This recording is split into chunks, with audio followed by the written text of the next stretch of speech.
지난 16일 오전 9시 28분 헬기와 함께 서둘러 구조선에 타려는 선원들을 향해 경비정에서는 기다리라고 말합니다. 문재인 전 대표가 세월호 참사의 숨은 주역 세월호 사고 원인부터 좌초 전복 구조 실패 그리고 전복의 원인 골든타임을 설정하는 시점 이렇게 이 워딩을 중심으로 해가지고 오늘 이야기를 꽤나 길게 진행을 할 예정입니다. 지금 대한민국이 바야흐로 세월호 때문에 망해가고 있거든요. 또 다른 5.18 특별법이 낳은 저는 이 세월호 사고야말로 그리고 이 세월호 사후 대처 그리고 유가족의 처신이야말로 또 다른 적대라고 저는 보고 있습니다. 먼저 이 이야기에 들어가기 이전에 우리가 지금 어떤 병을 이 사회에서 앓고 있는지를 여러분들이 좀 아셔야 됩니다. 김제동, 김어준, 주진우, 심상철, 이종인, 문재인, 그리고 박지원, 추미애 포함해서 니들 여객선 잘 압니까? 세월호 유가족분들. 여러분 여객선 잘 알아요?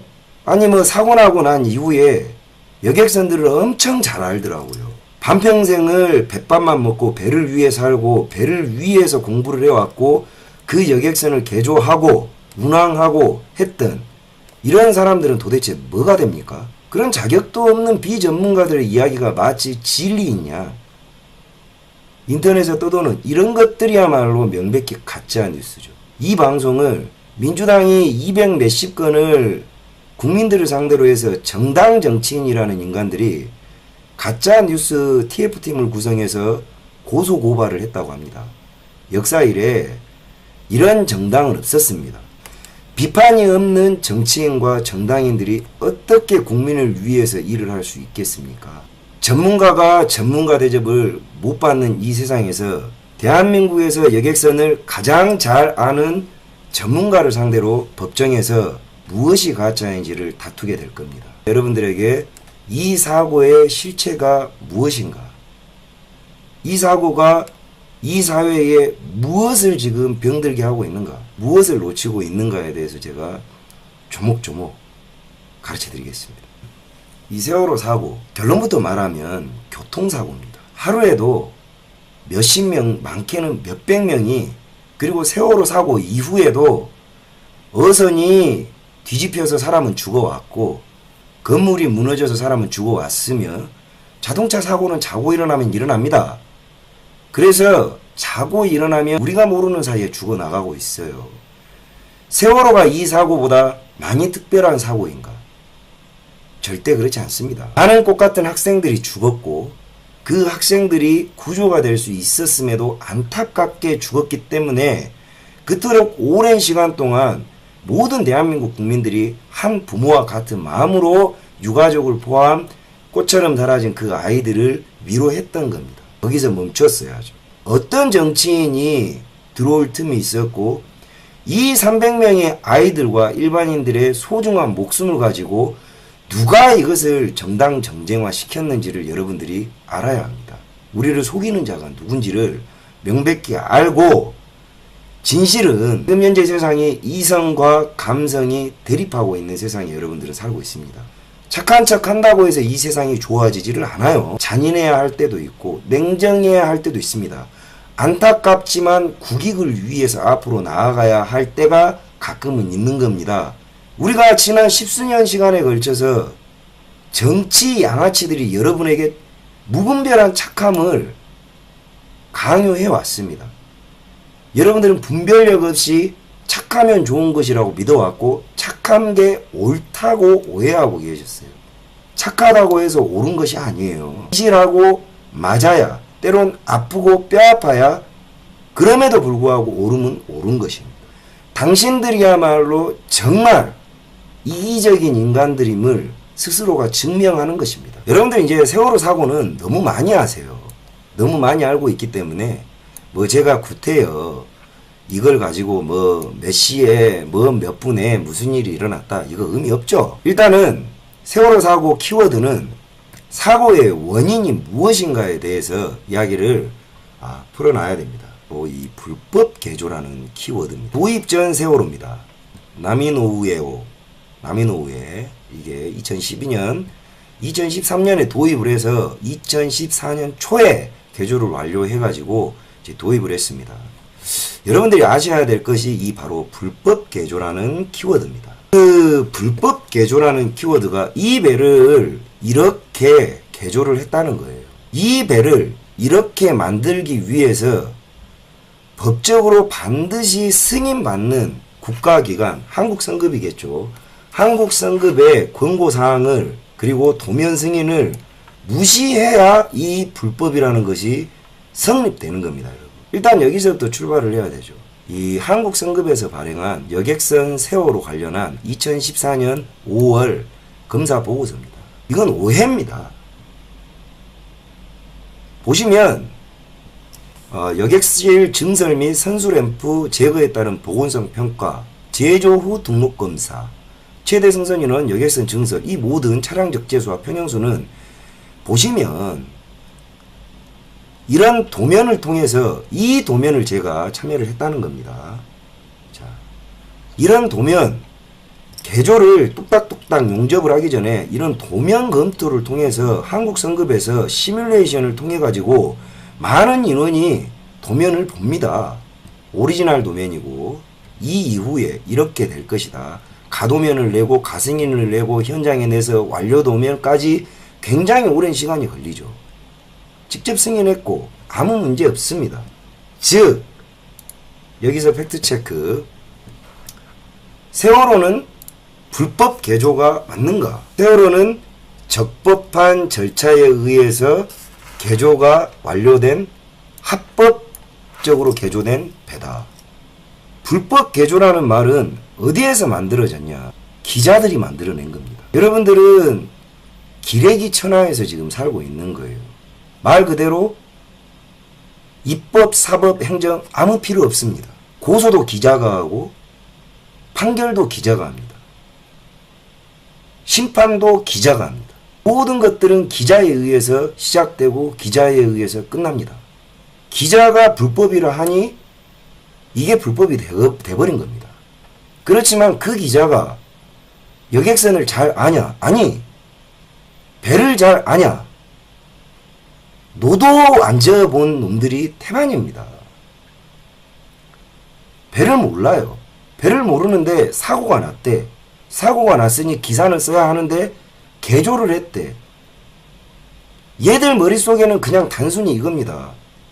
아, 배가 개조를 해서 사고 났는데 좁게 적법하게 개조를 했으면 사고 날 리 없잖아. 그러니 불법 개조인가 보다 하고 보도를 내면 그게 불법 개조인 겁니다. 이런 모든 절차를 다 무시하고 기자가 불법이라 하니 불법이 되더라. 세월호는 적법한 절차에 의해서 적법하게 개조돼서 투입됐던 그냥 별다를 것 없는 개조 여객선이었습니다. 세월호가 도입을 할 때 굉장히 특별한 썰이 있어요. 이 세월호 이런 배들이 도입되기 이전에 여객선을 많이 개조를 해왔습니다. 여객선은 그러면 새 배를 만들지 왜 여객선을 개조해서 오래된 걸 씁니까? 라고 여러분들이 궁금해 하시죠. 한국에는 국내 여객선, 평수구역선들은 아주 작아요. 그 시장이 아주 작은데 이런 대형 여객선들의 수요가 많냐? 그렇지 않습니다, 여러분. 많아봐야 10척 미만입니다. 배 한 척으로 한 회사가 운영하는 영세업체가 대부분이고 국제 여객선, 저처럼 중국과 이 개중국이죠. 개중국과 한국을 왔다 갔다 하는 선박이 대부분이고 일본과 한국을 왔다 갔다 하는 선박 정도가 단데 이걸 모두 합쳐봐야 25척 미만입니다. 10년 벌어야 갚는 이 배를 기껏해서 10년 운용해봐야 또 배를 바꿔야 될 텐데 이 채산성상 이게 안 되는 겁니다. 효율을 따지다 보니 당연히 성능 좋은 배들을 일본에서 가져와서 항로에 맞게 개조를 해서 쓰는 것이 이 업계의 상식입니다. 그래서 저는 세월호 사고가 나기 이전에 많은 여객선들을 일본에서 도입을 해왔고 이 도입을 해가지고 여러 관련 절차가 있습니다. 이 배가 도입 당시에 바이어들에게 우리가 가져와가지고 가장 경제적으로 운항을 할 수 있는 배인가? 그리고 채산성이 맞는 건가? 많은 고민들을 해서 적정하면 가격 네고시에이션을 통해 가지고 도입을 하는데 도입 과정부터 개조 과정, 운항 과정까지 모두 선주감독이 합니다. 그 일을 제가 했어요. 이게 굉장히 어려운 일들입니다. 일반 카메라드나 찍고 댕기고 아가리나 트는 이 기자들이 이 과정 중에서 들어올 틈은 1도 없습니다, 여러분. 선주감독은 회사 오너의 대리인입니다. 즉 회사라는 게 영리를 추구하는 것은 당연합니다. 가능하면 적은 비용으로 많은 이윤을 남기고자 하죠. 어떤 회사나 마찬가지입니다. 근데 배를 모르는 오너를 대신해서 배를 아는 선주감독이 이 역할을 대신해 주는 겁니다.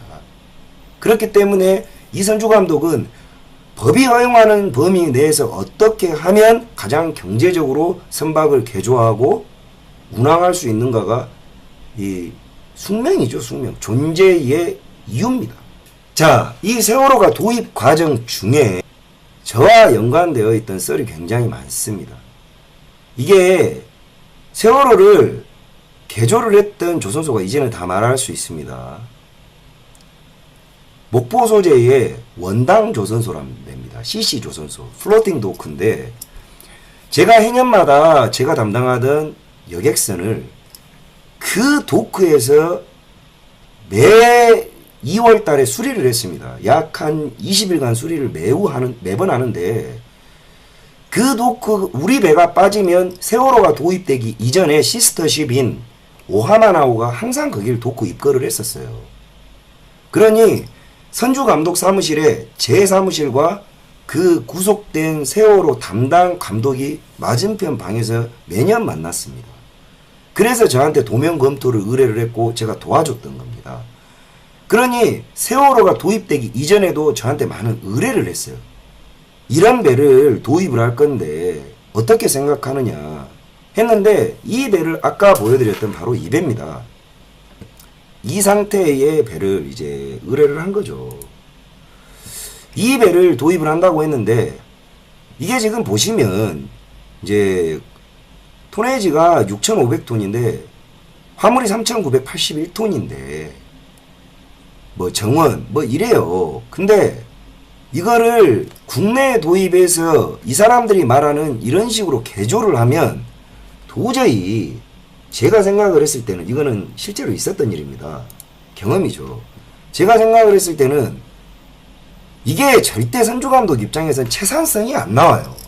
왜냐? 제주도를 피스톤 보예지를 한단 말입니다. 오하마나오와 원래 오하마나오가 이틀에 한 번 이렇게 왔던 항로를 청해진 해운이 했는데 아니 이 채산성 없는 화물도 많이 못 싣고 하는 이 배가 더더군다나 기름도 많이 먹어요. 유류비가 굉장히 운항 가망성과 경제 운항 소요 이 부분에 여객선은 크게 차지합니다. 그래서 제가 그렇게 이야기를 했어요. 아니 돈도 못 벌 것 같은 배를 왜 무리해서 도입을 하려고 합니까? 라고 했는데 이것도 그때 당시에 여객선 시장을 모르는 사람들은 넘어가는 부분인데 그때 당시 중고선을 도입해서 개조를 해야 되는 여객선 회사 입장에서는 굉장한 딜레마가 존재를 했었습니다. 바로 뭐냐? 쓸만한 여객선이 없었어요, 시장에. 저도 정말 많은 마켓을 찾아봤지만. 그래서 저희도 배를 바꾸고 싶고 라인을 투입하고 싶은데 좋은 배가 없었던 겁니다. 그때 당시에. 아주 크거나 아주 작거나 이랬었단 말입니다. 그래서 그때 당시에 청해진 해운에서 이렇게 이야기를 했어요. 아니 지금 배를 구하기가 너무 힘든데 그나마라도 이 배가 있을 때 빨리 도입을 해서 맞게 쓰면 좋은 거 아니냐 이렇게 이야기를 하더라고요. 배가 있어서 배를 잡는 것만으로도 능력이 있다 할 때예요.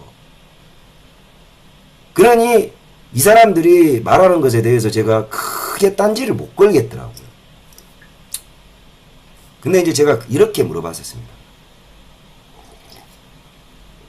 그럼 이 배를 시뮬레이션을 해보면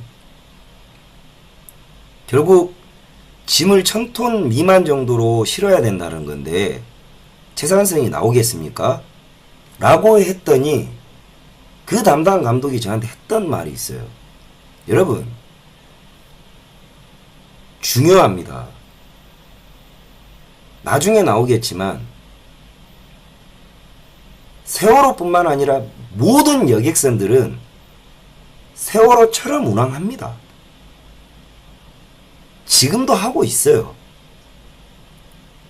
저한테 이렇게 대답을 했어요. 알면서 왜 물어? 그 말이 뭔 말이냐? 여러분들이 알고 계시는 밸러스트를 화물과 맞바꾸는 그 짓거리가 청해진 해운에서만 일어났던 건 아니라는 겁니다. 의인이 딴 곳에 있지 않아요. 반드시 해줘야 할 말은 해야 하는 겁니다. 그것이 여러분들 듣기 불편하더라도 상관없습니다. 여러분이 50톤 정도는 실어야 돈을 벌어먹는데 이 10톤이 매번 여러분들한테 100만 원의 돈을 벌어준다고 치면 여러분들은 그 추를 떼겠습니까? 안 떼겠습니까? 이런 질문을 해보셔야 되는 거예요. 자, 그러면 우리는 정의와 착함이라는 거짓말에 포장이 돼서 나도 그럴 사람이면서 나도 그렇게 할 거면서 마치 벌어진 이후에는 여러분들은 뻔뻔스러워집니다. 사람은 다 그래요. 만약에 여러분이 처자식이 달린 화물 운전기사인데 난 정말 안전을 위해서 10톤 그거 죽었다 깨어나도 안 뗀다.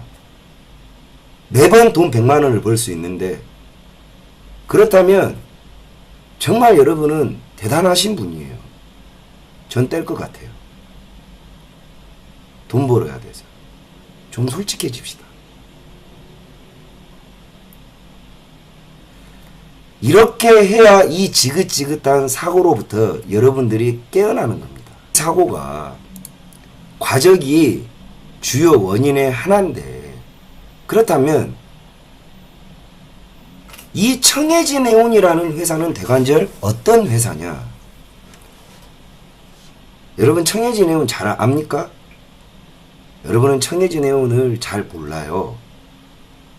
전 잘 압니다. 인천항에서 청해진 해운은 매우 독특한 회사였습니다. 사실은 그 인천과 제주도를 화객, 여객과 화물을 실어 나를 수 있는 유일한 항로를 가진 회사가 바로 그 회사였습니다. 근데 다른 회사가 그 항로를 욕심을 내지 않았나? 10년간. 그렇지 않죠. 낼만도 하지 않습니까? 근데 유독 그 회사만이 그 라인을 가지고 있었습니다. 그 회사만이. 그리고 이 청해진 해운이라는 회사는 인천항 내에서 유명한 갑질 회사였습니다. 해경, 그리고 선급, 하물며 국정원, 모든 여객선 터미널에는 국정원 직원들이 상주합니다. 그리고 차후에 나올 기무사까지 상주해요. 근데 우리 같은 경우는 이런 정부기관이 갑입니다. 갑. 왜? 우리를 감사하는, 우리는 피감사자들이고 그들은 감사자들이기 때문에 그들이 절대 갑이에요. 공무원들이. 근데 청해진 해운은 달랐습니다. 왜냐? 너무 뭐라 그럴까? 인천항에 있었던 사람들은 다 합니다. 해경이 지적을 할까 봐서 저희는 돈이 들어가기 때문에 PSC, 항만청, 포트 스테이트 컨트롤, 항만통제국입니다. 배검사자들이요. 그들이 출항 정지권을 가지고 있습니다. 이 자들이 지적을 하면 말 그대로 돈이 들어가고 이 운항을 못하기 때문에 이 사람들이 검사를 올라오면 싸바싸바하기 바빠요. 당연히 싸바싸바하기 바쁜데 청해진 해운만큼은 소위 말해서 먹가라 마이싱을 합니다. 잘 나갔던 회사입니다. 국정원 눈치도 안 봤고요. 자, 국정원과 세월호를 잠깐 언급을 안 할 수가 없는데, 저는 여러분들 아시겠지만 이 세월호 사고와 가장 가열차게 세월호 사고 기획침몰설 포함 세월호의 박근혜 대통령 인신공양설 그리고 국정원, 이걸 가장 많이 보도했던 곳이 바로 SBS의 그것이 알고 싶답니다. 저는 여러분 SBS 그것이 알고 싶다를 3번 인터뷰했습니다. 그리고 방송에 나갔습니다. 근데 10초 나갔습니다. 그들이 원하는 대답을 안 해줬기 때문에 저는 그들하고 대화 나눴던 모든 것을 녹취해놨습니다. 가지고 있어요. 그들이 주구장창 주장했던 것이 바로 국정원이 이 배를 소유하고 있고 이 배가 국정원의 소유이기 때문에 기획침몰설이다 이겁니다. 저는 국정원과 청해진 해운의 관계에 대해서도 오늘부로 제가 정리를 해드리겠습니다. 양지회입니다. 그 퇴직한 국정원 직원들, 즉 블랙 요원과 화이트 요원이 있는데 저는 국정원 애들을 많이 알아요. 이 블랙 요원들은 이름이 없습니다. 근데 그들의 처우를 보장해주기 위해 만든 이 우회가 바로 양지회인데, 그러면 청해진 해운과 국정원이 엄청 친하냐? 아이러니하게도 이 청해진 해운에서 세월호를 도입할 때 끝까지 반대했던 자가 바로 국정원이었습니다. 왠 줄 아세요? 그건 당연히 이유가 있어요. 국정원이 여객선과 무슨 연관이 있습니까? 사실은 국내선에 있어서만큼 국정원은 뭐 지분이 없습니다. 국정원은 제가 담당했던 배, 그 배에 저는 국정원 요원들을 태우고 항로 점검, 북한 도감청, 그리고 국경 많이 다녔었습니다. 예. 근데 왜 제주도 배를 국정원이 관리하게 되었는가? 여러분들은 알지 못하는 진실이에요. 사실 중국에서 비행기가 제주도로 직항이 생기면서, 그리고 중국 상하이에서 제주도로 오는 크루즈선이 뚫리면서 중국 놈들이 제주도로 오게 된 겁니다. 2012년부터. 2011년이군요. 근데 그 중국 놈이라는 새끼들 안에 간첩 새끼들이 섞여 들어오는 겁니다. 즉 옛날에는 인천을 통해 들어오던 간첩 새끼들이 중국으로 넘어가서 제주도를 통해서 인천으로 들어오게 된 겁니다. 그래서 국정원이 그것을 막아야 하는 거예요. 그래서 세월호가 들어오기 이전에 오하마너를 간첩이 실제로 잡혔는데 이 간첩을 침투 루트를 보니 제주도에서 들어온 겁니다. 그래서 거기에 보안 항로 점검을 하게 된 거예요, 국정원이. 국정원 니들 이미 뒤져버렸지만 나한테 상 줘야 되는 거 아니냐? 내가 대신 이야기를 해주면 아무리 이빨 빠진 족밥들이라, 죄송합니다 여러분, 아무리 이빨 빠진 껍데기라도 이런 이야기를 해줘야 합니다. 그래서 이 국정원들 입장으로서는 제주도에서 간첩이 들어오니 공무원들 다 아시잖아요. 일하기가 더 귀찮아진 겁니다. 그래서 이 한 대만으로도 귀찮아 죽겠는데 2대가 생긴다느니 더 열받아서 끝까지 반대했던 게 바로 국정원이었습니다. 국정원 보안 점검 리스트라고 여러분들이 그 체크리스트를 보셨을 건데 그 체크리스트를 사무장이 작성한 겁니다. 죽은 사무장이. 그걸 가지고 언론과 이 기레기 새끼들과 문재인 일당들이 이 배가 국정원 소유다라고 주장을 하는 개껌 같은 이야기를 씹으렸는데 여러분은 믿었죠. 자, 그 체크리스트는 국정원이 시비거리를 건 거예요. 국정원만큼은 이 배가 도입되지 말길 바랬던 겁니다. 아시겠습니까? 그래서 항로 점검을 하면서 국정원이 이것저것 대도 안 한 것을 다 지적을 해놨던 거예요.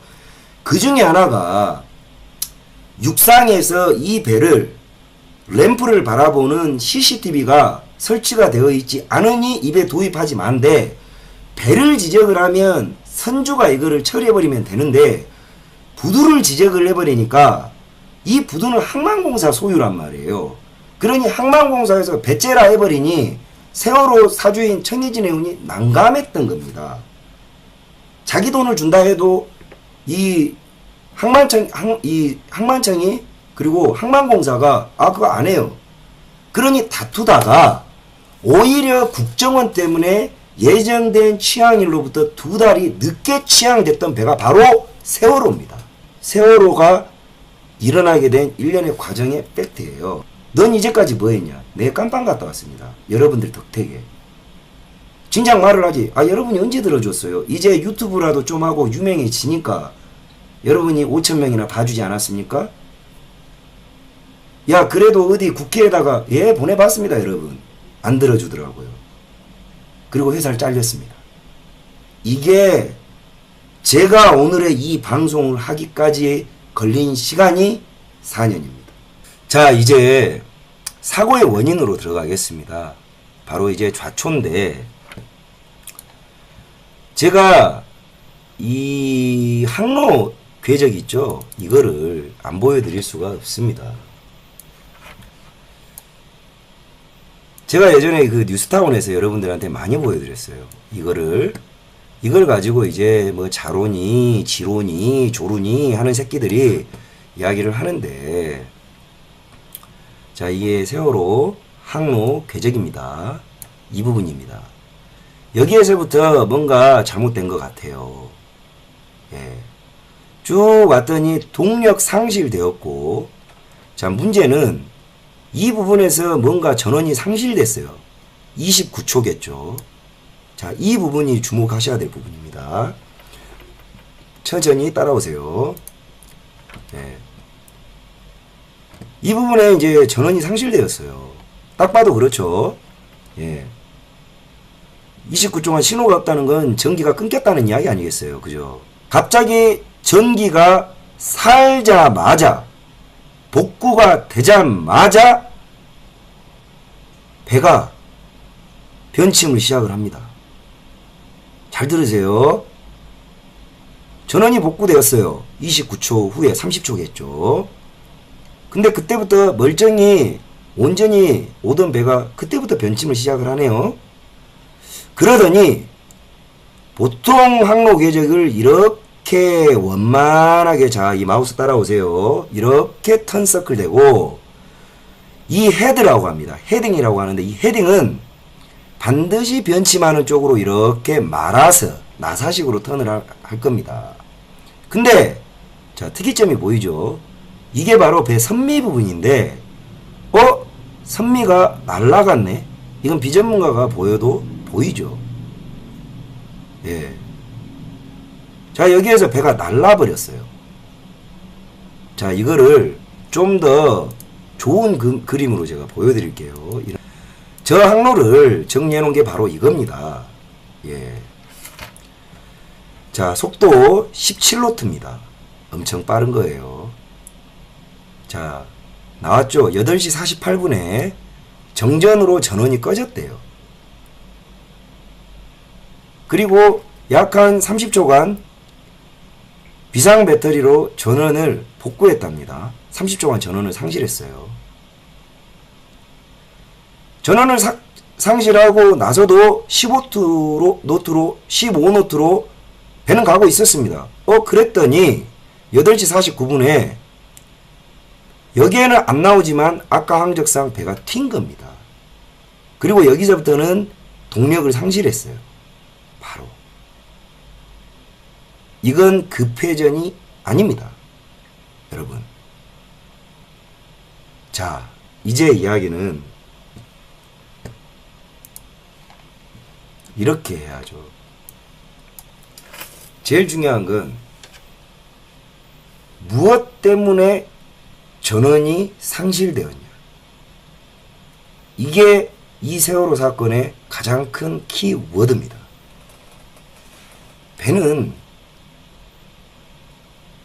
맹골 수도처럼 협수로를 들어가면 협수로 통항 절차 관리서라는 게 매뉴얼상 존재합니다. 그 시스템 매뉴얼 SMC라고 합니다. 그 시스템 매뉴얼을 제가 만들어요. 그걸 IASM 코드라는 국제 룰을 바탕으로 해서 모든 표준 매뉴얼화 시키는 것이 업무의 표준화, 시스템화 존재해요. 배는 기계처럼 일을 해야 되기 때문에. 근데 거기에서 비상 상황으로 식별해 놓은 상황들이 15가지 됩니다. 이를테면 화재, 충돌, 퇴선, 협수로, 농무, 안개가 많거나 아니면은 여러 가지가 있어요. 그 중에 하나가 바로 이 협수로 통항 절차인데, 그러면 이 협수로 상황에서는 반드시 비상 평상시도 아니고 비상 이머전시 포지션으로 다들 가 있어야 되는 거예요. 근데 이준석이는 배 집 방구석에서 자빠에 잤죠. 여기서부터가 에러인데, 그럼 평상시에 저 발전기가 꺼져도 문제가 될 텐데, 비상 상황임을 인지하고 있는 상황에서 저 전원이 상실됐다는 건 명백히 저건 누군가가 저것을 조작했을 개연성이 있는 겁니다. 기획 침몰설은 여기에 들어가야 되는 거예요. 아시겠습니까?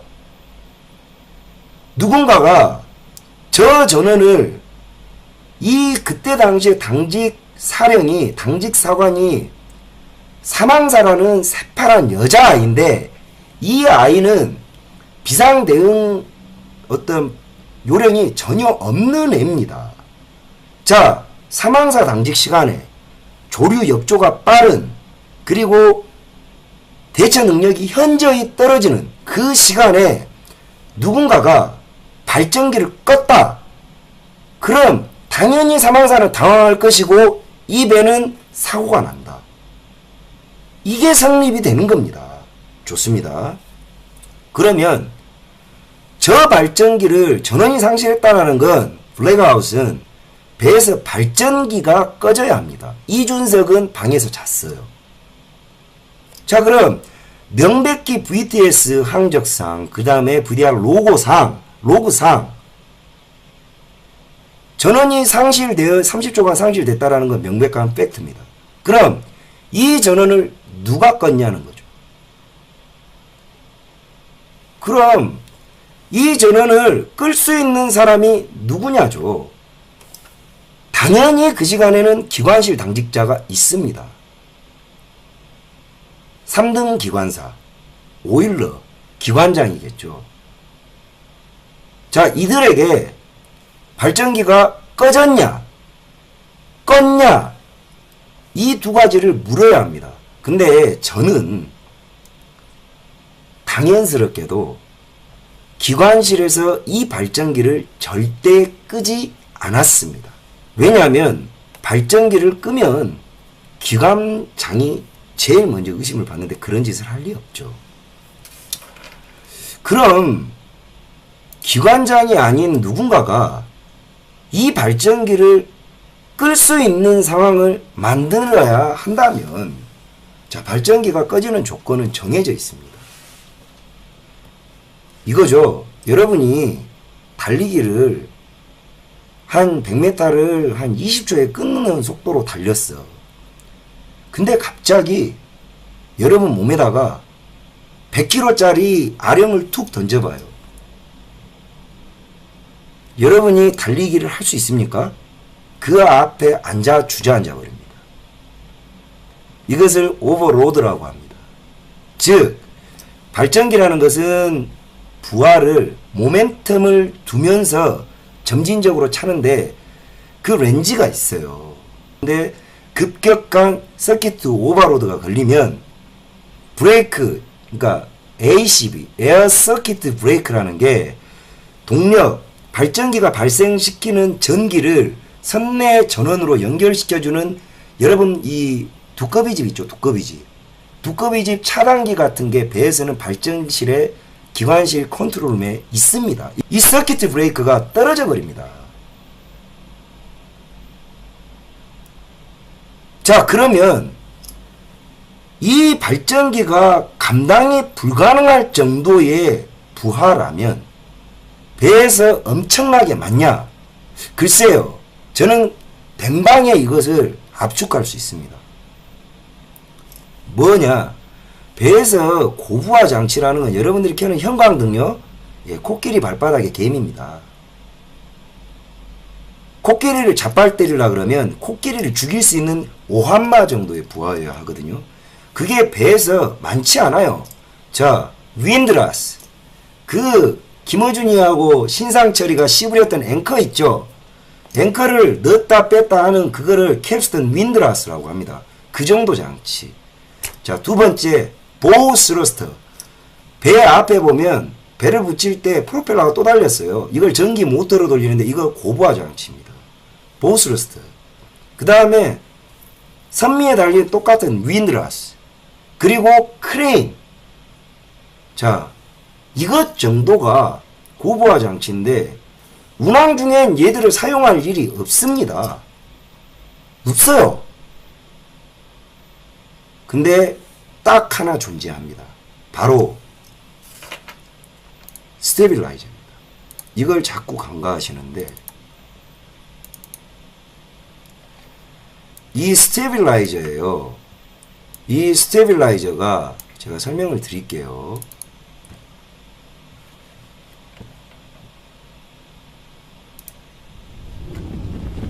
죄송합니다. 예, 방송사고였습니다. 예. 자, 이 스테빌라이저가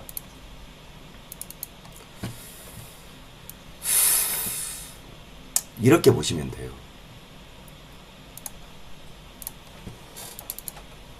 이 그림이 가장 잘 설명을 해놨더라고요. 보이십니까? 이게 이제 스테빌라이저인데, 자, 이게 배입니다. 이 부분이 지금 좌연으로 기울었네요. 스테빌라이저는 무게추가 아닙니다. 날개예요, 날개. 지금 보시는 이게 바로 스테빌라이저입니다. 이 날개인데, 자, 기억하십시오.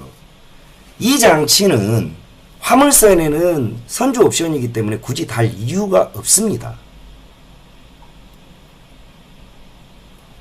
자, 이게 날개인데 왜 배에 날개가 달렸어요? 이러죠. 여객선이기 때문에 이 날개가 달려 있습니다.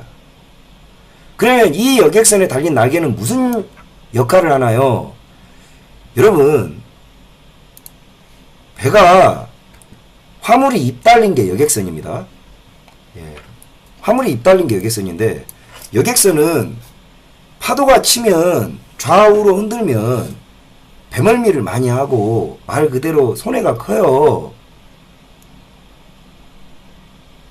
그러니 이 날개를 펴서 롤링 피칭, 배가 꿀렁꿀렁 하는 것을 저감할 목적으로 이 장치를 법적으로 강제하지 않습니다. 고급 크루즈 선박, 군함, 기동성이 좋아야 하는, 그리고 급격히 평형을 유지해야 하는 특별한 선박, 그리고 여객선에 선주가 돈을 투자해서 이 장치를 답니다. 자, 그러면 이 장치는 밥 처먹다가 아무 때나 펴는가요? 그렇지 않습니다. 매뉴얼이 존재해요. 이 장치를 펴려 그러면 설명해 드렸다시피 첫 번째, 파도가 쳐야 합니다. 즉, 배멀미를 할 정도로 날씨가 좋지 않아야 합니다. 그리고 두 번째로 속도를 반드시 줄여야 합니다. 왜냐? 이렇게나 빨리 가는 상태에서 이 날개를 펴면 어떻게 되겠어요? 배에 들어가 버립니다. 동요한단 말이에요. 그래서 스테빌라이저 운영 절차를 보면 메인 엔진을 슬로우 다운 한 다음에 충분히 속도를 줄여서 안전하게 스테빌라이저를 전개하고, 전개각이 있어요. 전개각으로 충분히 한 다음에 이미 이 스테빌라이저를 펼 정도 되면 당연히 파도가 쳐서 난리가 났는데 저렇게 19노트 정도로 쏠 수 있는 배가 없겠죠. 그러니 스테빌라이저를 전개한다라는 건 배의 속도를 슬로우 다운 하는 것이 같이 따라오는 겁니다. 누구도 저렇게 빨리 가는 배에서 스테빌라이저를 펴지 않는단 말입니다. 이걸 그 잘나신 세월호 특조위가 저한테 반박해야 돼요. 죄송합니다. 자, 이 스테빌라이저는 멀미를 저감시키거나 동요를 저감시키지 않는 목적으로는 펼래야 펴지도 않고, 자, 이 스테빌라이저를 펴면 된방에 무엇이 손해인가? 저항이 늘기 때문에 기름값이 많이 들어서 이거를 이렇게 폈다? 회사에서 그 선장 잘립니다. 기름만 있었다고. 된방에 어브로그라고 적는데 매항차 사용 기름을 회사에 보고합니다. 근데 회사에서 이 스테빌라이저를 펴고 한 항차 다녀왔는데 기름을 20톤을 더 먹어요. 톤당 얼마입니까? 그러면 왜 기름 더 먹어서 조사가 들어갈 것이고, 아, 모르고 스테빌라이저를 폈습니다. 그 항해사 잘립니다. 아시겠습니까? 근데 자, 더 이야기를 조금만 더 깊게 들어갈게요. 잘 따라오셔야 됩니다. 그 마지막 방송이 되고 좋습니다. 자, 근데 이게 좀 골 때려요. 이런 식으로 돼 있단 말이죠. 잘 보이실런지는 모르겠습니다. 이게 지금 여객선에서 보여지는 스테빌라이저. 예, 잘 안 보이십니까? 예. 보시면 이게 이제 여객선입니다. 여객선의 이 스테빌라이저요. 이렇게 펴져요.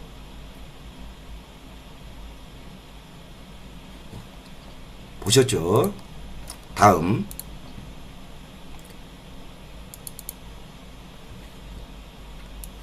이게 세월호 사고 당시의 선박 선체 모습입니다.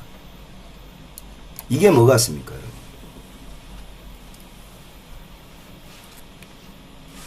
이게 뭐 같아요? 이게 세월호 스테빌라이저입니다.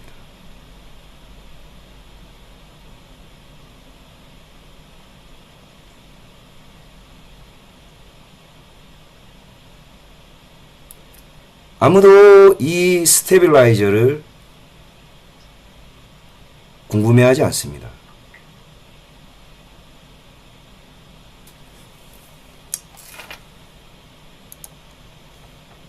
그 잘난 김어준과 신상철 이 씹새끼들은, 신상철이가 선박 전문가라고요? 그 선장도 못 달고 선장을 달아봐야 그런 새끼들은 전문가 축에도 못 깁니다, 여러분. 페인트 칠이나 하던 선장 새끼들이 뭘 알아요? 이게 이번에 건져 올린 세월호입니다. 이게 뭡니까?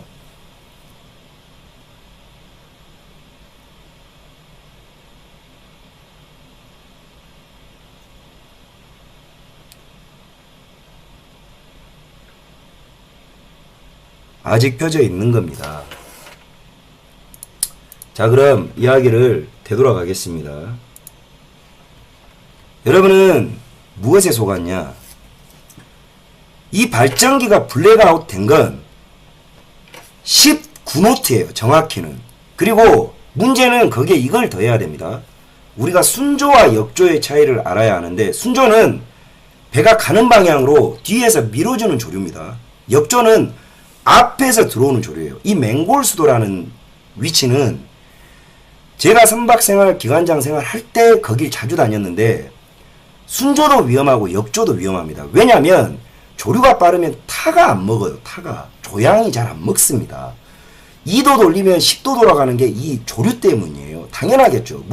이 물리를 좀만 알면 알겠죠. 유체공학을. 근데 17노트인데 역조가 6노트인 곳에서 17노트는 잔잔한 바다의 17노트하고는 완전 틀립니다.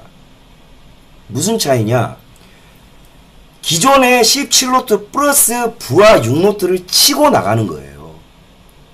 이쪽에 밀고 있는 걸 밀어서 17노트를 냈다라는 건 이 배가 평상시에 70%로 운전을 한다 그러면 앞에서 밀어내는 역조를 치고 나가는 건 이 배가 평상시보다 90%의 엔진 출력을 사용하고 있었다는 겁니다. RPM을. RPM도 모릅니까? Revolution per minute? 분당 회전수. 즉, 이 배는 속도는 조속과 이 바다 속도와 바다는 속도는 순조도 있고 역조도 있고 늘 변해요. 여러분들이 다니는 고속도로처럼 멈춰있지 않는단 말입니다. 도로가 움직인다고 생각하셔야죠. 근데 이 속도를 낸다라는 것은 엔진의 회전수와 슬립 그리고 저항 모든 것을 감안해서 나오는 거 17노트인데 이 17노트가 여러분이 악셀 밟듯이 고정 RPM에서 나오는 게 아닙니다. 즉 이 배가 평상시보다 분당 회전수는 엄청나게 돌아가고 있었다는 이야기예요. 즉 이 배가 평상시 17노트를 냈던 RPM이 450rpm이면 전 장담하지만 맹골수도를 이 시간대에 지나갔을 때 510rpm을 초과했을 겁니다. 굉장히 오버로드로 가고 있었다는 거예요. 근데 자 17노트와 역조 6노트면 실제적으로 이 배와 선체에 부딪히는 조파 저항은 20노트를 상회하는 속도입니다. 아시겠습니까? 근데 이렇게나 빠른 배에 더더군다나 저항을 부딪히고 있는 배에 이 스테빌라이저는 잠자리처럼 말 그대로 몸에 붙어 있는 겁니다. 선체에. 근데 이거를 편다. 어떻겠습니까? 그런 저항을 속도 하나 줄이지 않고 모두 이겨내는 힘이 필요합니다. 맞습니까? 아닙니까? 평상시보다 줄여도 힘들고 부하를 많이 먹는 장치인데 평상시보다 월등히 엄청난 힘의 부하 저항이 당연히 있었을 거예요. 자, 여기서부터는 제가 상상을 해보겠습니다. 왜냐? 이 세월호 사고는요, 기술만 안다고 갈 수 없어요. 이 선원들이 가지고 있는 특유의 정서들을 모두 알아야 합니다. 분명히 누군가가 이 스테빌라이저를 펴질 이유가 전혀 없는데 폈단 말이에요. 그자가 범인입니다. 그자가 범인이에요. 왜? 그 맹골수도에서 스테빌라이저를 펴야 될 이유가 기술자의 입장에서 단 1%라도 있었다면 전 그냥 업무상 재해라고 할 겁니다. 다시 설명드렸죠. 그날 날씨는 너무 좋았습니다. 파도가 치지 않았어요. 근데 왜 스테빌라이저를 펴죠? 이 범인을 세월호 특조위는 알고 있어요. 또 설명드릴 겁니다. 예. 이걸 편 겁니다. 폈어요. 편이 발전기가 블랙아웃 된 겁니다. 당연히 블랙아웃이 안 될 수가 없어요. 꺼져버렸겠죠. 블랙아웃이 되면 엔진은 돌아갑니다. 엔진은 돌아가고 24V짜리 전원이 들어와요. 그리고 비상발전기가 바로 서킷 연동이 돼가지고 58초 정도 걸리는데 이 배는 좀 빨랐어요. 보통 1분 이내에 전원 비상 이머전시 제너레이터가 돌아가서 ACB까지 투입되는 걸 1분 이내로 하라고 레귤레이션상 정해놨습니다. 근데 이 배는 좀 빨랐죠. 30초니까. 근데 이 비상발전기는 이 배는 뒤집히기 전까지 여기 이 당시에 블랙아웃 됐던 메인 제너레이터는 복구 안 됐을 겁니다. 안 된 채로 가라앉은 거예요. 이건 기관장이 고백해야 합니다. 말 그대로 최소한의 동력 그리고 최소한의 이 엔진 그리고 조명만을 복구할 최소한의 저는 복구장치인 이머전시 제너레이터만 자동적으로 복구된 거예요. 그러면 이 기간의 30초간의 브릿지에 있었던 사망사는 어떻게 됐을 것 같습니까? 이 점 중요합니다. 사람 심리가 개입되는 점이에요. 분명히 멀쩡히 맹골수도를 들어가서 초임 사망사기 때문에 굉장히 그 여자애 지금 빨리 와야 돼요. 얘 석방됐어요. 너 고백해야 된다. 너 이 여자애 지금 석방됐습니다. 내가 얘를 찾을 거예요. 아시겠습니까? 좌고 우고 없어요. 정신들 차리셔야 돼. 여러분이 긴장한 사망사 여자아이였다고 생각해봐요. 얼마나 식은땀이 났겠어요. 근데 갑자기 전원이 꺼졌어. 바로 패닉이 왔을 겁니다. 소리를 질렀겠죠. 난리를 쳤을 거라고요. 자, 근데 같이 있던 나이 많은 조타수 입장에서는 이게 새로울 것이 없어요. 왜? 발전기 꺼지는 거 이 사람 배 30년 타는 동안 한두 번 겪어본 거 아니거든요. 그래서 이 여자아이가, 여기는 제 그냥 추론입니다. 이 여자아이가 발광하는 것이 굉장히 짜증스러웠을 거예요. 더더군다나 충분히 이게 가능한 게, 이 선박은 사관과 부원으로 나누는데 대학을 졸업한 초임 사망사는 군대로 치면 소위예요. 소위. 근데 얘는 병장이야. 뭐 원사라고 쳐. 그래서 말 안 듣습니다.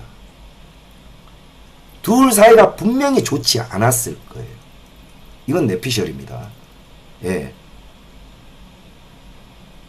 분명히 말해요. 이건 내피셜이라고. 이걸 지들이 고백했어야 돼요. 이 둘 사이는 좋지 않았을 겁니다.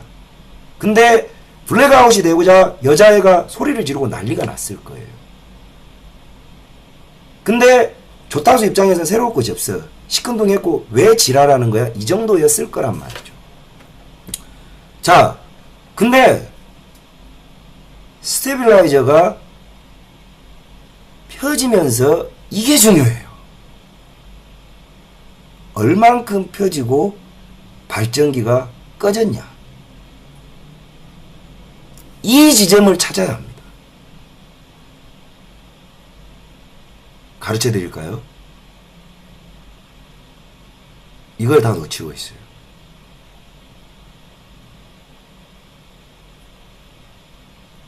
스테빌라이저는 다 폈어요. 보여주고 있지 않습니까?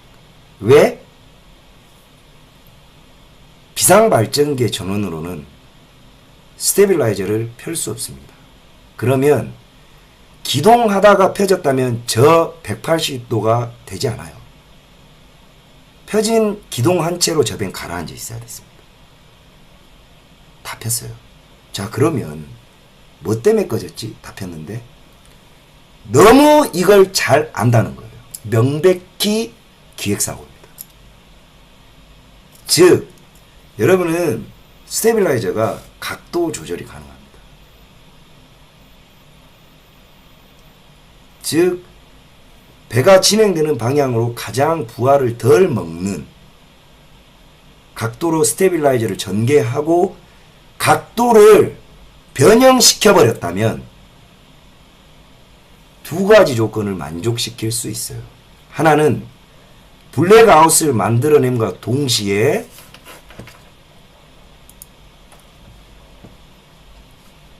이것까지 가능합니다.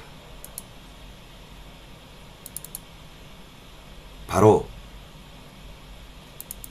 이 낚싯바늘 턴.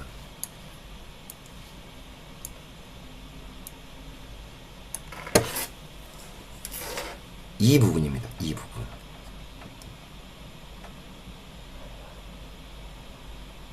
선미를 날려버린 거예요.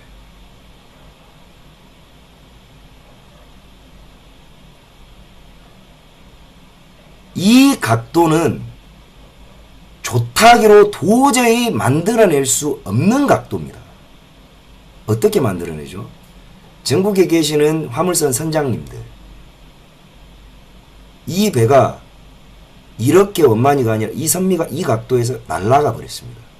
그냥 사실은 여기에서 이 정도의 각도로 거의 90도 이상을 날아갔어요. 선미가. 자, 제가 행동으로 보여드릴게요. 좋은 예가 있어요. 아, 이게 적절할지는 모르겠습니다만은 제가 적절한 예가 없네요. 예산이 없는 관계로다가.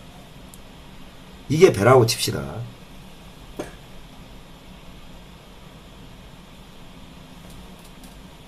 이게 배라고 쳐요. 이게 배죠. 자, 이렇게 빠르게 가고 있어요, 여러분들. 가고 있는데 물살은 이렇게 있는데 여기에 이제 날개가 펴졌잖아요. 이게 선미 방향이 있지 않습니까? 근데 이 배 각도, 날개 각도가 이렇게 되면 어떻게 되겠어요? 앞으로 가서 이렇게 뜹니다. 선미가 떠요. 이게 선미가 뜬다고요. 그러면 배 헤딩은 고정된 채로 스테빌라이저가 양쪽에서 키를 먹이면 어떻게 되겠어요? 배가 이렇게 있다가 키를 먹이면 돌라고 하면서 이렇게 기울겠죠. 이렇게 기운단 말, 이렇게 기울어요. 이렇게. 배가 이렇게 되기 때문에. 여기서 이제. 이렇게 되면 여기에 대방경사 뭐 어쩌고저쩌고 하지만 이 선미 자체는 여기에 헤드에 마주오는 부하를 먹기 때문에 머리는 빨리 돌아가고 선미, 푸푸는 위로 향하려고 이 스테빌라이저가 쏘기 때문에 어떻게 돼요? 헤딩은 박히고 선미는 들어 올려지고 튕겨버리는 겁니다. 이렇게. 이해가 가십니까? 이게 어려워요? 이건 시뮬레이션으로 100% 증명이 가능해요.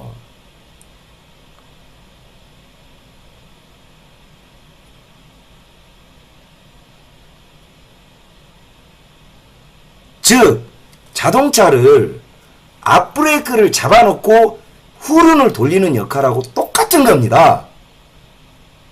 그래서 이 낚싯바늘 턴이 가능한 거예요. 이걸 갖고 김어준이가 엔카를 꼽았네 어쩌네 지랄을 하는데 엔카는요. 엔카로 배를 침몰시킬 정도 되려 엔카 그냥 끊어져요. 이 콧구멍 파는 거하고 똑같아요. 저 미친 새끼들 자로니 뭐니. 여기가 그래서 날아간 겁니다. 다시 한번 설명드릴게요. 자, 이렇게 갑니다. 분명히 말씀드렸어요. 역조입니다. 이렇게 오고 있고 이 배는 미친듯이 밀어요. 자, 여기에서 이렇게 미는데 배 키를 평상시적으로 5도를 썼는데 어떻습니까? 5도를 썼는데 미는 힘이 많으니 스테빌라이저는 펴진 채로 스테빌라이저 각도가 틀어져 있었다면 여기는 이 선수 헤드를 누르고 이렇게 틀면 여기에 대방 경사가 생기기 때문에 여기는 짓눌러지는 힘이고 여기는 빨리 올라가라는 힘 때문에 선미는 들리고 이렇게 튕깁니다.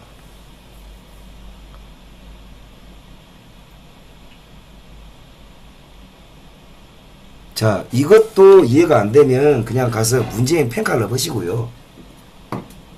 우리 아들도 이해한 겁니다. 이게. 자동차 좋아하시는 분들은 앞 브레이크를 밟아놓고 후륜으로 이빠이 엑셀 밟은 거하고 똑같은 겁니다. 자, 그렇게 했더니 배가 이제 2차적으로 이렇게 해서 이 낚싯바늘 변침 과정은 충분히 누군가가 기획이 가능하겠어요? 안 가능하겠어요? 누가 스테빌라이저를 폈냐? 일항사입니다. 전 100% 일항사예요. 그건 아무나 못합니다. 그 인간이 사주를 받은 자라면 그건 기획 침몰이에요.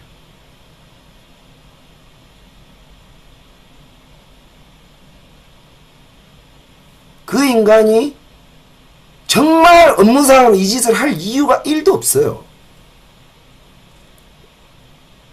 그럼 이거를 예를 들어서 단순히 3등 항해사가 이 스테빌라이저를 폈다?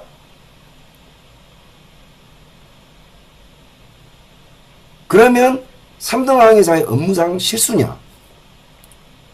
난 3등 항해사가 폈다는 것도 못 믿겠지만 그렇다고 해서 이 스테빌라이저가 이 좌초, 아직 전보가 아닙니다. 좌초의 원인을 비켜갈 순 없는 겁니다. 세월호 유가족들은 보고 싶은 거를 보지 마세요. 애들이 죽었잖아요. 그러네. 좌초는 왜 됐는가? 그럼에도 불구하고 이 배가 사실은 이 난리를 치더라도 절대 넘어갈 수는 없었어요. 여기 불행이 하나 또 있어. 짐을 안 묶었네. 짐을 묶어야 되는데 넘어가니 감사합니다. 넘어가니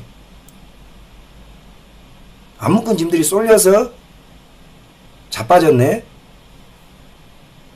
그거는 화물 고박하는 회사가 문제인데 사실은 모든 여객선들이 왔다 갔다 피스톤 보이지를 하면 그렇게들 해온 것까지 이해를 해요.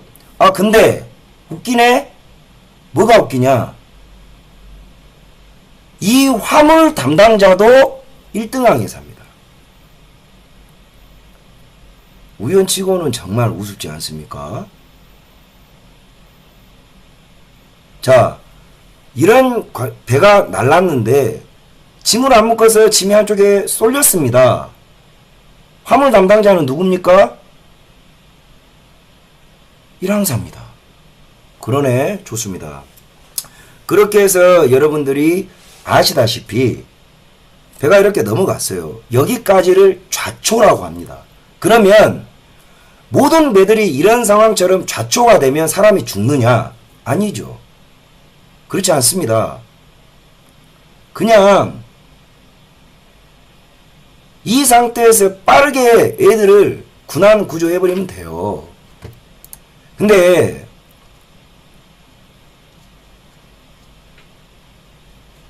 정말 해경이 이 부분에 대해서 여러분들이 이해를 못하실 부분이 좀 있습니다. 뭐냐면 사실 이 세월호 사고는 이것만 아니었다면 그냥 애들이 놀래고 말 일이에요. 수학여행 갔다가 배 사고 나서 깜짝이야 하고 배로 구조될 때 물에 젖었다 나와서 끝날 일인데 이게 논리와 경험이 충돌하는 과정이 존재합니다. 뭐냐면 바로 해경이 이 부분에 대해서 원죄를 진 겁니다. 뭐냐? 이 배가 좌초는 됐지만 뒤집힐 거라는 생각은 아무도 안 했었습니다. 그러면 제가 이제 여기에다가 적어놨는데 여러분 참조를 하십시오. 그 전복의 원인이랍니다. 제가 적은 거예요. 전복의 원인이 이런 좌초를 당하고 나서도 배가 전복되기는 정말 힘든데 퍼머넌트 베러스트라는 게 이 역할을 합니다. 자, 이 퍼머넌트 베러스트가 뭔지를 또 설명을 드려야 하는데, 자, 무게중심이죠. 자, 이 부분이라고 보시면 돼요. 자, 이 부분이 베러스트예요. 무게 추와 같죠. 예전에는 화물선 바닥을, 여객선 바닥 같은 거, 이게 납과 추로 구시대에는 이거를 했는데, 여기에다 물을 채워 놓는 겁니다. 그러면 어떻게 했어요? 자빠졌다가도 일어서겠죠. 예. 이 배면 이 부분에다가 이제 물을 채우는 건데, 세월호로 치면,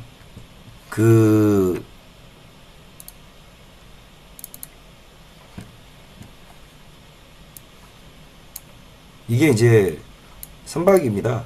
단면도인데 이 구역이 이제 베러스트 구역이에요. 이 구역이 보이시죠?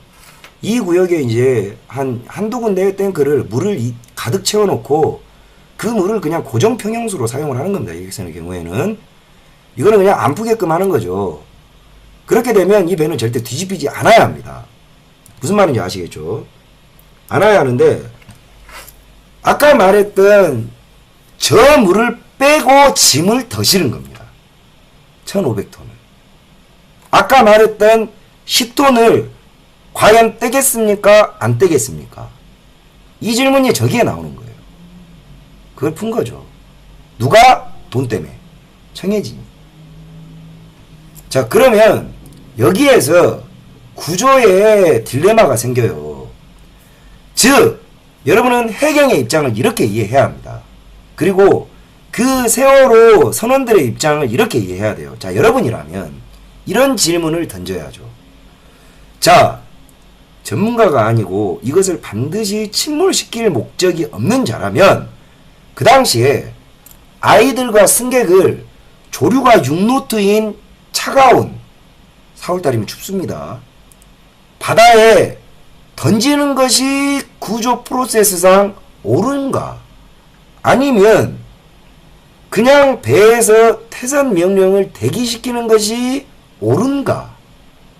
이 두 가지의 딜레마가 빠지게 돼요. 당연히 사무장을 포함한 적어도 해경은 이 배는 뒤집히지 않을 것이다라는 확신이 있었어요. 특히 죽은 그 사무장은 전문가가 아니기 때문에 딜레마가에 아마 확신이 있었을 겁니다. 자, 구명정이 있다고 하는데 세월호는 라이프보드가 없습니다. 국내선에는 국제선과 국내선을 가르는 게 바로 이 라이프보트예요. 죄송합니다.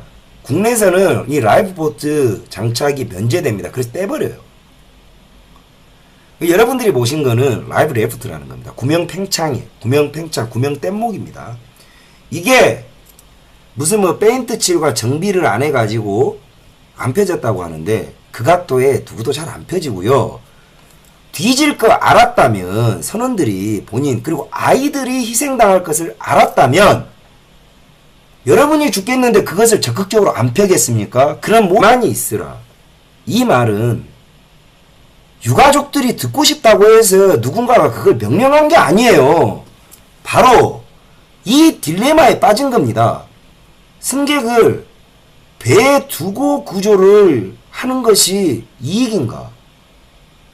아니면 바다에 던져서 조류가 빠른데 쓸려가서 건지는 게 이득인가? 이건 철저히 현장 판단에 맡기는 거예요. 해경 또한 그래서 이 부분에 대해서 모든 구조 프로세스 우선 결정권자가 이준석한테 있는 겁니다. 그거는 청와대 대통령이 할 수 있는 게 아니에요. 선장이 하는 겁니다. 근데 이준석이가 그랬죠. 패닉 온 거예요. 빤스 입고 나온 새끼예요. 그 새끼는 사형해야 됩니다. 개새끼죠. 저는 정말 아쉬운 게 아이들을 마스트에다 다 올렸어야 돼요. 그런 딜레마가 있다면 저는 제 담당 배들은 그렇게 훈련을 시켜요. 어떠한 상황에서도 승객들이 바다에 빠지는 건 최악의 선택인 줄만 아세요. 여러분들은. 관리하는 입장에서는. 왜냐? 바다에 빠지면 많이 죽어요. 여러분. 바다에 빠지면 죽는다니까요. 조류가 많으면 못 건져요. 다 건질 수 있을 것 같아요? 그래서 최대한 퇴선은 마지막에 하는 겁니다. 저라면 애들을 무조건 라이프 자켓을 입혀서 마스트로 올립니다. 퇴선 대기 상태로 두는 거예요. 근데 이 배가 정말 비상식적인 건 애들을 방에다 대기시켰단 말이에요. 방에다 대기시켰어요. 이건 정말 최악수인 것 같아요.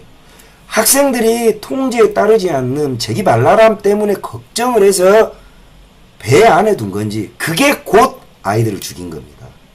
전 이 애들을 방 안에 둔 사람이 누구냐? 죽은 사무장이에요. 그 이준석도 아닙니다. 죽었기 때문에 책임을 안 묻는 것일 뿐이지 사무장은 살았어도 세월호 유가족에 의해 죽었을 겁니다. 이 나라가 그래요. 영업 여객 책임자가 그냥 안에 둔 거예요. 왜? 몰라. 죽었으니 놔둔 거지 살았어도 죽였을 거라고. 그냥 통제가 밖에 나오면 얘들이 감당이 안 됐던 거예요. 상식적으로 보자면. 자, 그럼 해경이 도착을 해서 이 골든타임이 분명 존재했습니다. 해경은 뭐냐? 해경은 이 배 선원들보다 더 안일하게 대처했어요. 저거 우리가 배 잘 알아. 저거 절대 안 뒤집어져. 야, 해경청장부터 그 간부 새끼들 1, 2, 3 정호 그 해경만 존나 불쌍합니다. 해경 대가리들한테 현장 상황을 정해도 이것만 물었을 거예요. 무전기록 다 따야 돼. 다 따야 됩니다. 이랬을 거라고. 야, 배 뒤집히냐 안 뒤집히냐 이렇게 물었을 거라고. 아니 뭐 배는 안 뒤집히죠. 근데 애들이 많습니다. 이렇게 했을 거예요. 아, 배 안 뒤집히면은 빨리빨리 애기들 모아갖고 싹 다 건져. 구조에 그 순간에도 해경의 지도부들은 1, 2, 3정 정장만 의인입니다. 해경의 이 개 씹새끼들은 지들 공적 세울 생각을 안 했다라고 장담할 수 있냐고, 이 개같은 새끼들아. 니들이 살인마야. 그 개새끼들이 해체를 시켜놨더니 문재인 새끼 선거운동을 도와서 그대로 부활했잖아요. 인천 송도에. 대한민국의 의인이 없어졌습니다. 현장 파견된 해경들 죄 없어요. 해경 대가리 씹새끼들이 문제입니다. 여러분. 배가, 여러분이 생각을 해봐요. 배가 안 뒤집혀져. 사망자가 아직 안 나왔어.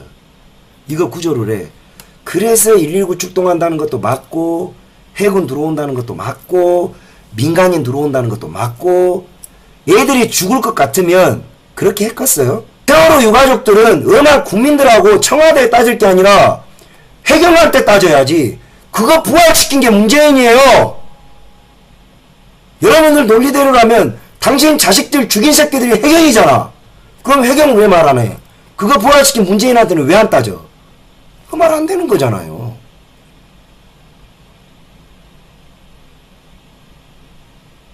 이해 안 갑니까? 절 가짜뉴스로 반드시 고소하세요. 제가 아직 말 안 하는 자료는 넘쳐납니다. 고통스럽습니다. 4년간. 사는 게 사는 게 아니었고 죽는 것만 못했어요. 어딜 가서도 일을 할 수 없었고 어딜 가서도 쓰레기 소리를 들었고 누구도 제 말을 들어주지 않았습니다. 한이 쌓였어요. 자, 저는 해경이 이 배가 뒤집혀서 애들이 죽을 거라는 확신 없었을 거라고 봅니다. 해경도 당황했겠죠.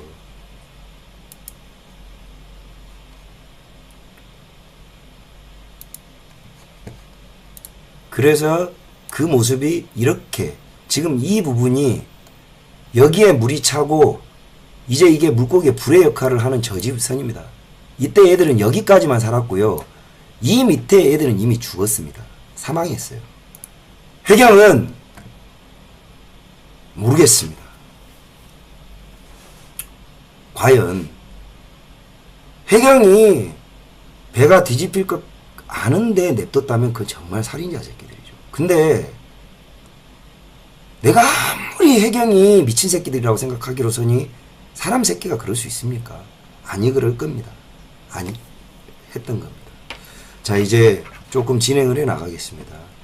세월호는 전원 구조, 오보, 이것도 기레기에 무식이 낳은, 하나하나 팩트 체크해 드릴게요. 무식이 낳은 이 시대의 슬픈 기레기가 판을 치는 이 시대의 슬픈 단상입니다, 여러분. 진짜 기레기 이 새끼들요, 정말 없애버려야 될 직업 중에 첫 번째. 기자 새끼들 뻔히 이래요. 이것도 내피셜입니다. 기자 새끼들마저도 상식적으로 저 배 뒤집히지는 않을 거라고 보고 그냥 지들이 대가리 속으로 드라마 쓰고 있었던 거예요. 근데 해경한테 물었겠죠. 얘들은 언제 나와요? 구조도 아니야. 당연히 배가 안 뒤집히니까 구조된다 봤겠지. 그러니까 금방 구해. 이 한마디 듣고 그냥 쏴버린 거고, 이 전원 구조 오보는 명백히 기자가 날렸는데 그 기자를 찾으려면 찾거든요. 왜 안 찾아? 구조는 명백히 해경의 책임입니다. 해양사, 삼등항해사, 조타수가 거짓말을 하고 있어요. 하물며 감독까지. 그러면 여러분들은 이 사고를 우리가 알 수 있는가? 알아내지 못할 겁니다. 이거요, 저는 이미 이 업계에서 이해관계가 끝났어요. 그래 전 이걸 할 수 있거든요. 여러분 세월호 특조위, 여러분 세금만 낭비합니다. 쟤들 알아낼 수 있는 거 단 하나도 없어요. 정권 바뀌면 원인은 또 바뀝니다. 이걸 알려면 이 애들이 왜 거짓말을 해야 되는지에 대해서 이해를 하셔야 되는데, 여러분 일항사가 지가 스테빌라이저 폈다 고백하면 과실치사 살인자 됩니다. 형량 늘어나요. 사망사가 지가 폈다고 하면 과실치사 스테빌라이저. 이 사건은 선원들이 복합적으로 누구의 사주를 받았든 아니면 실수를 했든 누가 이 사고에 대해서 진실을 이야기하더라도 형량이 늘어나는 구조가 되어 있습니다.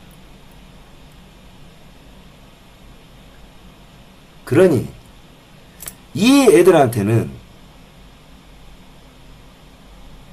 정말 이 애들이 빠져나가지 못하는 논리에 덫을 쳐놓고 이 자들의 직업적 특성과 심리를 잘 아는 자가 심리해야 합니다. 신문해야 합니다. 근데 금세 새끼가 이걸 할 수 있습니까? 기레기 새끼가 이걸 할 수 있습니까?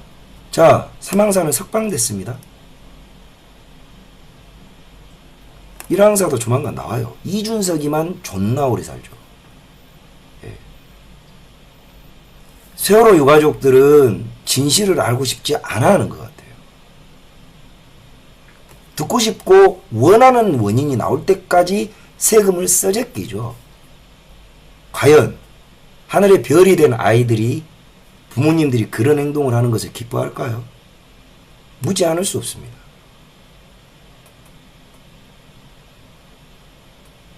정말 묻지 않을 수 없어요. 그럼 이렇게 물으실 겁니다. 저도 자식 있어요. 네 자식이 죽으면 너는 어떻게 할 건데? 전 당신들과 달리 행동할 겁니다. 약속드릴게요. 저는 그럴 일이 없어야 되겠지만 저한테 그런 일이 닥치면 남은 아이들이 여러분들이 말했던 것처럼 안전한 세상에서 살기 위해서 재발 방지 대책 수립을 위해서 저는 정쟁에 휩싸이지 않겠습니다. 쓸데없는 쓰레기 고철덩어리 100원 지는데 국민 돈 1조 안 쓰겠습니다. 그 돈을 가지고 지금 현재도 운항되는 또 다른 세월호를 막아내는데, 그리고 길거리의 세월호, 그리고 독거노인들이 겪고 있는 세월호를 알고 찾고 고쳐나가는데 사용하겠습니다. 그게 하늘의 별이 된 아이들이 정말 원하는 거지 않겠어요?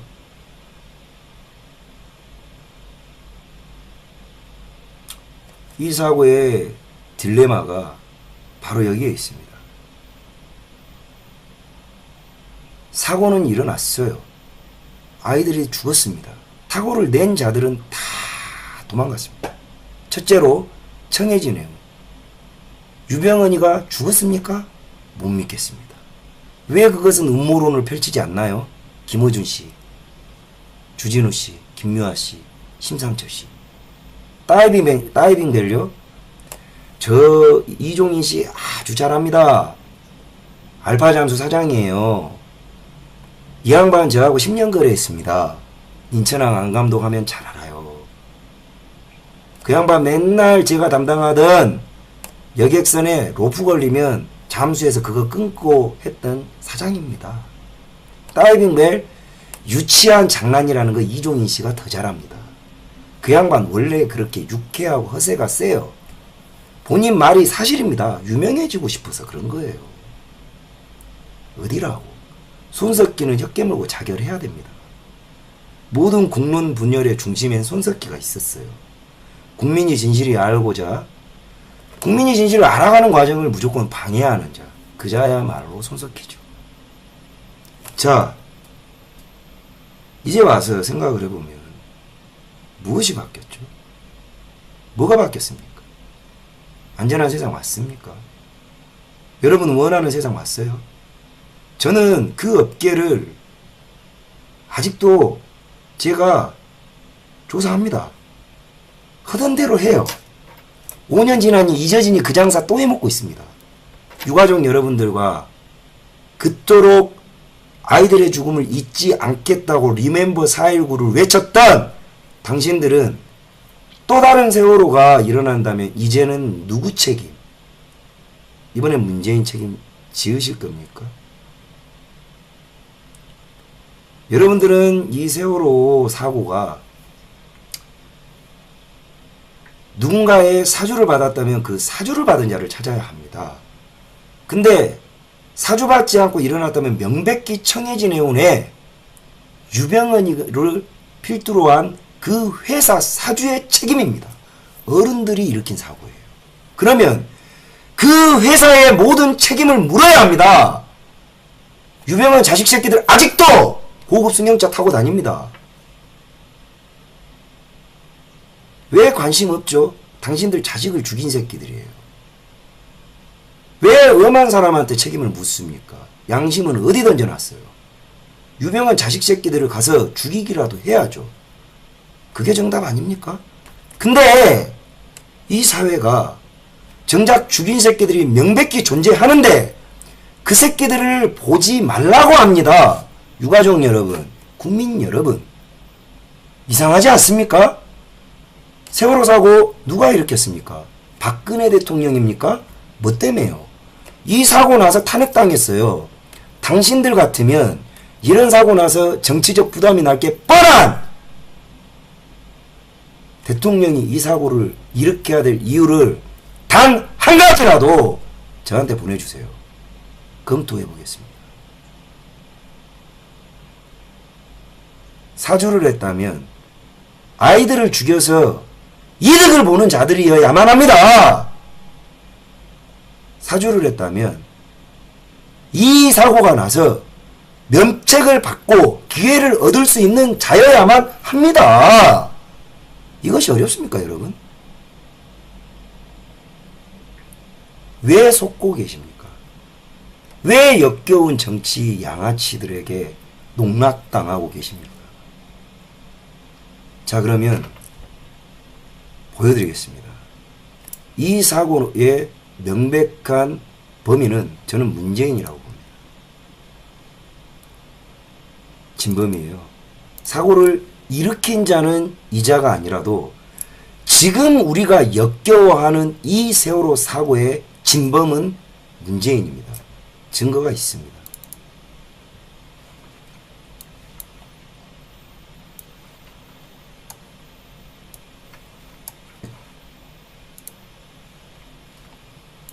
이게 바야흐로 파산관제인입니다.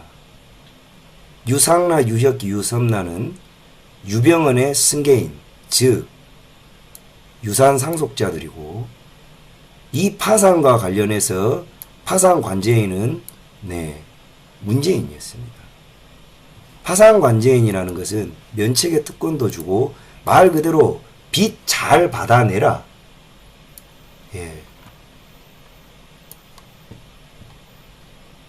책임을 줬는데 웬걸? 문재인이가 안 하네? 문재인이가 돈을 받아야 되는데 문재인이가 돈 받을 생각이 없어서 못 받았습니다. 문재인 씨한테 물어야죠. 문재인, 당신 정말 유병헌 몰랐어? 근데 어떻게 파산관제인이 돼? 근데 파산관제인이 돼서 왜 유병헌의 빚을 안 걷었지? 그리고 왜 면책시켜준 거야? 근데 문재인은 단 한 번도 유병헌을 모른다 그랬어요. 자, 그럼 돌아가겠습니다. 누가 세월호 사고를 유병헌의 책임으로부터 감추어야 하는가?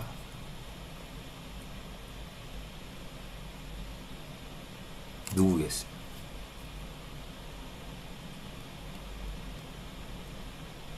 박근혜 대통령이겠어요?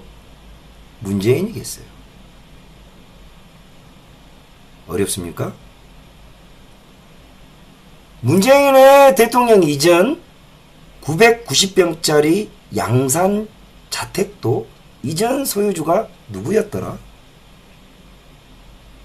유병헌이었습니다. 그러면 세월호가 깔아앉아서 청해진으로 책임이 쏠리면 당연히 어떤 전관계 로비 커넥션은 불거질 것이고 이것을 반드시 막아야 하는 사람은 박근혜 대통령입니까? 문재인입니까? 어렵습니까? 박근혜 대통령은 세월호를 가라앉혀서 탄핵당했습니다. 병신입니까? 이런 짓을 하게? 질문을 드리지 않을 수가 없네요. 가짜 뉴스입니까? 법이 가짜겠죠, 그러면 여러분들. 판결문이 가짜입니까? 존재하는 겁니다. 문재인 파산 관제인 쳐보십시오. 네. 그래서 당연스럽게 여러분들은 속고 계셨던 겁니다. 여러분은 아직까지 공범까지는 아니죠. 부역자일 뿐이지. 왜 고맙겠습니까? 나의 새빨간 연기에 속아줘서 고맙고 나를 대통령 만들어줘서 고맙다. 고맙지 않겠어요? 자, 그러면 세월호가 사고가 나서 가장 이득 본 자는 누굽니까?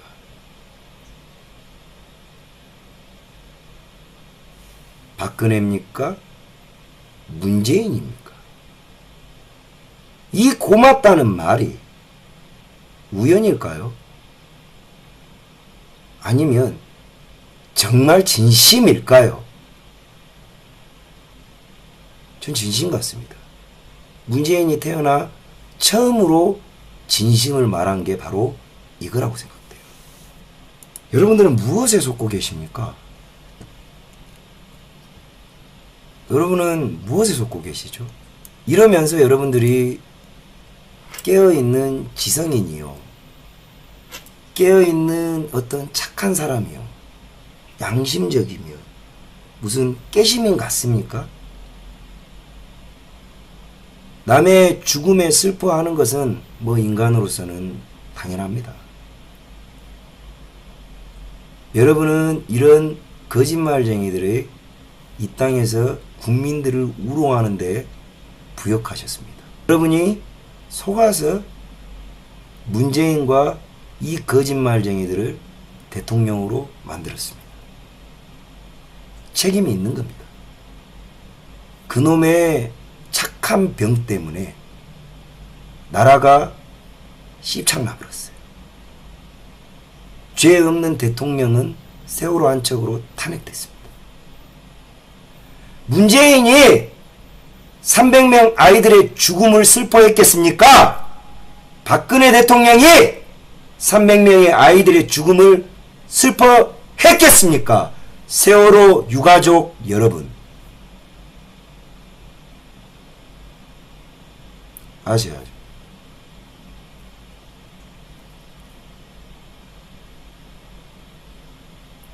여러분들은 부역하셨어요. 오늘 이 방송을 보시고 저는 괜찮습니다. 저는 2년 4년을 싸워왔고 저는 괜찮아요. 괜찮습니다. 그래 왔어요. 더 뭐 바랄 거 없습니다. 오늘 방송을 보시고 단 한 명이라도 후회를 하거나 미안하고 여러분들이 깨닫는 마음의 소리와 울림이 있다면 반성하십시오. 그런 여러분들이 안타깝기 때문에, 그리고 제가 겪어봤기 때문에. 물이 끊겨서 신생아를 냄비에 물 끓여서 요새 세상에 시켜봤습니까?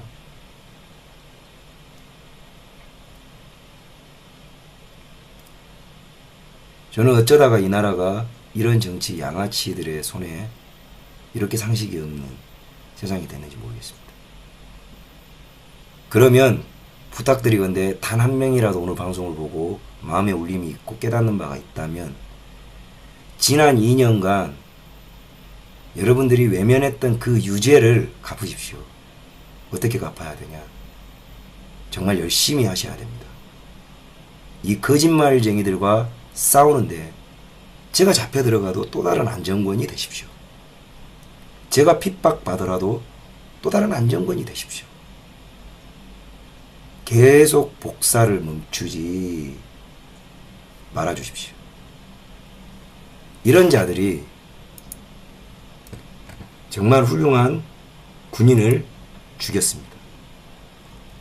바로 이재수 사령관님이신데, 자, 이분에게 세월호 사고 당시에 민간인을 사찰했다는 거예요.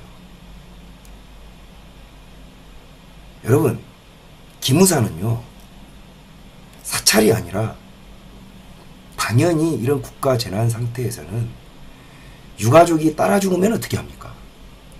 유가족을 누가 해하면 어떻게 합니까?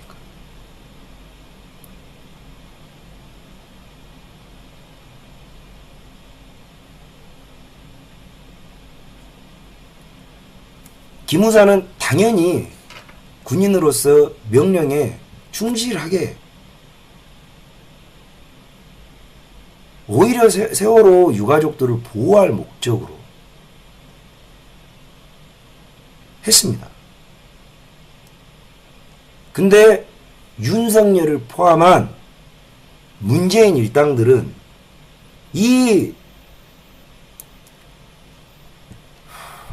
이재수 사령관님을, 이건 명백한 살인입니다. 자, 이제 와서는 여러분들이 알으셔야 되는 게, 이 자들은 세월호를 살인의 도구로 쓰고 있어요. 무엇이든지 세월호와 관련해 가지고 자기들의 정적 제거를 하기 위해서 그냥 사찰이라 하니 사찰이 된 겁니다. 죽었어요. 이제 저도 세월호와 관련자니 적폐다해서 죽이면 죽인 겁니다. 그러면 이제 와서는 세월호 유가족 포함 세월호 패거리들이 이 불안당이 된 거예요. 누구든 당신들 마음에 안 들면 세월호 마패를 들이대면 죽여야 합니까? 아이들은 사고로 죽었지만 당신들은 살인을 저지르고 있는 겁니다. 이게 뭐하는 짓거리예요? 이 똑같은 잣대가 왜 지금 명백히 문재인 정부에 민간인 사찰을 했다고 하거든요.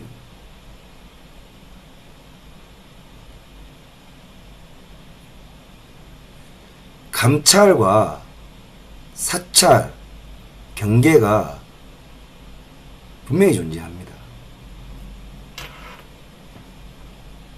이 개 같은 새끼들은 여러분 감찰과 사찰이 틀려요. 적절한 예를 들어드렸는데, 여러분이 청와대 감찰 이 사람이 길거리 돌아다니다가 민심을 듣고 취합을 해서 보고를 하면 그건 그냥 감찰이에요. 사찰은 특정인을 두고 타겟을 집어서 특정 사안에 대해 목표를 가지고 수사를 하면, 이를테면 저를 두고 뒷조사를 해도 그거는 민간인 사찰입니다. 본인들에게 반대를 한다고 해서 뒷조사를 하는 건 불법이에요. 근데 이 친구들은 아무렇지도 않게 이 불분명한 경계를 본인들에게는 이런 유전자가 없다는 괴랄스러운 농담으로 넘어갑니다. 자, 여러분, 그럼 여러분들은 어떻게 장담할 겁니까? 이 자들의 여러분들을 사찰하지 않고 지켜보지 않고 언젠가 여러분들에게 유죄의 덫을 씌울 거라는 것을 어떻게 장담하실 겁니까? 적어도 문재인이 대통령이 된 이후에 근 2년간 국정 운영은 안 하고 두 가지에 매몰됐다고 생각합니다. 하나는 북한 발악이, 그리고 하나가 무분별한 민간인 정보 취합인데, 이게 목표가 있습니다. 지금 문재인 무슨 짓을 하죠? 나라를 김정은에게 넘기고 있어요. 이건 명백합니다. 눈을 뜨십시오. 그러려면 가장 중요한 게 바로 이 대한민국 땅 안에 친 김정은 인사와 반 김정은 인사를 가려서 나중에 죽일 자들을 색출해야 되고 분류해야 될 거 아닙니까? 그러기 위해서 무분별한 사찰은 광범위하게 당연히 이루어졌을 겁니다. 이걸 캐물어야 합니다. 자, 세월호로 만들어진 정권입니다. 근데 세월호로 사람을 죽이고 있어요. 본인들이 한 짓만큼은 세월호를 빼버립니다. 자, 세월호로 만들어진 정권이기 때문에 세월호로 만들어진 잣대를 그대로 갖다 대야 합니다. 그런 유전자가 있어요. 문재인 정권의 유전자는 세월호 유전자입니다. 문재인에게 당당한 주권을 요구하십시오. 국정조사를 여당 배제하고 청와대를 모두 배제한 다음에 특검 인원을 구성해야 합니다. 성역 없는 조사를 여야 모두 진행해야 합니다. 여러분은 세월호를 망각하고 싶겠지만 망각하시면 안 됩니다. 이제는 우리가 세월호에 대해서 되물어야죠. 자식들의 슬픈 별이 된 죽음을 이런 양아치 정치인들을 식별 못하고 오히려 같이 동조하는 유가족들 정신 차려야 합니다. 당신들 위에라고 있는 나라가 아니에요. 당신들 체크카드가 아니에요. 우리가 당신들 위에 존재하는 ATM기가 아닙니다. 우린 당신들 이웃이에요. 전혀 감성이 없는 피도 눈물도 없는 새끼가 맞아요. 그렇지만요, 전 옳은 건 옳은 겁니다. 감성이 이성을 압도하는 미친 세상. 만약에 그 감성이 미친년들이 상식으로 생각하는 의식 수준이라면 그 사회는 미친년들이 사는 세상일 겁니다. 멋지지는 않지만 확실한 이성을 되찾겠습니까? 민간인 사찰까지 왔습니다. 언젠가 제가 이걸 다 여러분들에게 허심탄회하게, 그리고 이 역겨운 이면 유병원 죽음이 거짓인 이유들, 구원파들이 입닥치고 있는 이유, 인천지검에 있는 새끼들이 비열한 이유, 그리고 하늘의 별이 된 또 다른 피해자, 이 이야기는 1년을 해도 모자랍니다.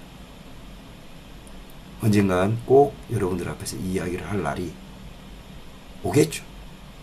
다시 한번 말씀드리지만은 전 착한 놈이 아닙니다. 하나님께 위탁한 초심을 지키려고 노력은 합니다. 자만이 찾아오거나 건방짐이 있으면 제 스스로 많이 기도를 통해서 이겨내도록 하겠습니다. 그리고 여러분들은 제 동지입니다. 우연이죠. 우파의 연이 되십시오. 그리고 저희 GZSS가 정치와 돈 가진 새끼들에게 굴복하지 않도록 여러분들이 많은 힘이 되어주시고, 할 수 있는 데까지, 시간이 허락하는 시간까지 여러분들과 가열차게 투쟁하고, 저는 프로방공주의자입니다. 공산주의자는 도저히 받아들일 수 없다는 주의예요. 공생상생 이딴 거 없습니다. 공산주의는 죽여야 할 적입니다.